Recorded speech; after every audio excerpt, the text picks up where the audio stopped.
Eh bien bonjour tout le monde, c'est Ambrosios et aujourd'hui on se retrouve pour une petite vidéo. Une petite vidéo qui change un peu de l'ordinaire puisqu'aujourd'hui on se retrouve sur Axis. Donc j'avais déjà introduit Axis dans 2 vidéos précédentes. C'était parmi mes toutes premières vidéos, donc probablement vous ne les avez pas vues. Si c'est le cas, je vous invite à aller les visionner. Donc juste pour résumer, Axis est un site où on nous donne un problème à résoudre et on doit résoudre ce problème. Donc par exemple ici le problème c'est trouver le pseudonyme et le mot de passe. Donc ça peut paraître assez compliqué, mais nous sommes dans les level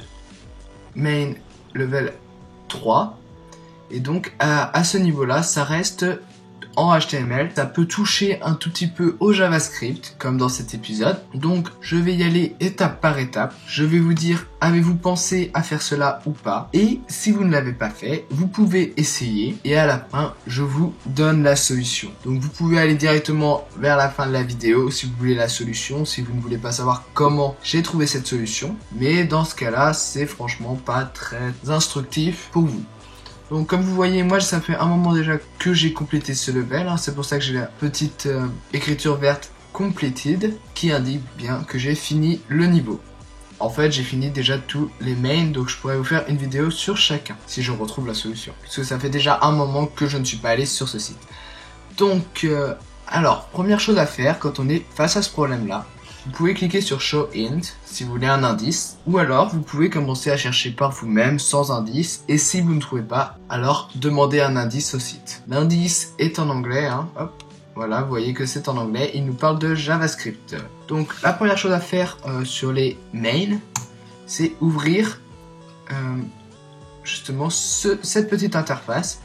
Donc si vous n'avez pas, et si vous ne connaissez pas le raccourci clavier, moi en l'occurrence je suis sous Mac, donc c'est Commande Alt I, mais si vous êtes sous n'importe quoi d'autre, vous allez dans Afficher, Options pour les développeurs et Outils de développement. Donc une fois que vous avez ça, c'est la première étape. Maintenant vous allez chercher où est-ce qu'on trouve ce petit label, puisque ce champ là est relié plus ou moins bien à ce mot. Vous pouvez faire la même chose pour le password. Donc par exemple vous pouvez faire, je sais pas, une recherche, rechercher. Donc ça va être dedans, vous faites rechercher, vous appuyez sur la petite loupe ici et vous faites username. Donc vous voyez que vous avez un premier username qui correspond tout simplement au texte qui est ici. Ensuite vous en avez un autre qui est ici, et en fait c'est pour dire que votre propre username, donc en l'occurrence je suis connecté comme Ambrosios, donc du coup je vais avoir un data username égale Ambrosios. Donc c'est pas bon, on va chercher autrement. On peut essayer maintenant avec password. Alors j'en trouve un qui est le texte qui correspond ici. De toute façon si je passe vous voyez bien que c'est bleu donc c'est ici. Et j'en ai un autre qui est ici et en fait c'est tout simplement le type de champ.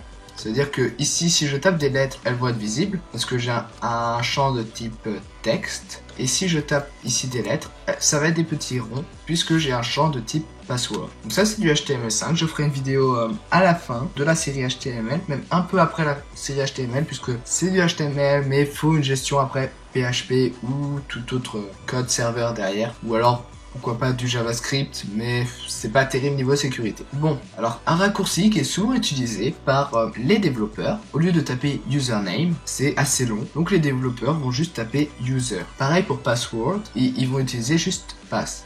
Je le fais par exemple, donc si je recherche user, je fais entrer. Alors je trouve un premier user qui est une partie du nom data username Ambrosios. Ensuite, si je veux au suivant, je trouve un petit code JavaScript. On voit ici que c'est introduit par la balise script. Donc ça commence par introduire une fonction. Donc une fonction c'est une sorte de boîte magique dans laquelle vous rentrez plein de choses et puis au final il y a quelque chose qui sort.